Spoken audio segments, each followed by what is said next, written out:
Assalamualaikum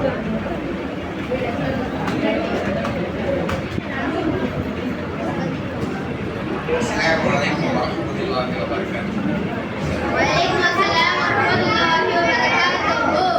நோன்பின் சிறப்புகள் அல்லாஹ் தஆலா கூறியுள்ளார், ஈமான் கொண்ட மக்களின் உன்னத சமுதாயத்தில் நோன்பு கடமையாக்கப்பட்டது போது உங்கள் மீதும் நோன்பு கடமையாக்கப்பட்டது.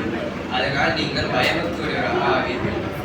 மேலும் ஹதீஸ் ஷரீஃபில் நபி ஸல்லல்லாஹு அலைஹி வஸல்லம் அல்லாஹ் கூறியுள்ளார்கள், மனிதன் செய்யும் ஒவ்வொரு நற்செயலுக்கும் 10 இருந்து 700 மடங்கு நன்மைகள் எழுதப்படும். ஆனால் நோன்பிற்கு மட்டும் எனக்கு திருப்திக்கு ஏற்றவாறு நான் நன்மைகளை வழங்குவேன். ஏனெனில் அடியான் பகல் முழுக்க உண்ணாமலும் பருகாமலும் உடலுறவு கொள்ளாமலும் இருந்தான். நோன்பாளிக்கு 2 மகிழ்ச்சிகள் உள்ளன. ஒன்று நோன்பு திறக்கும் போது, மற்றொன்று நோன்பாளிகள் அல்லாஹ்வை சந்திக்கும் போது. அவர்கள் வாயிலிருந்து வரும் மனம் கஸ்தூரியை விட மனமிக்கதாக இருக்கும்.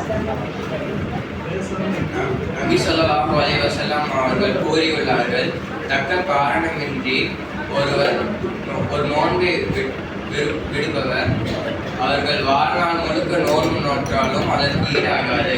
அஸ்ஸலாமு அலைக்கும் வரஹ்மத்துல்லாஹி வபரகாத்துஹு.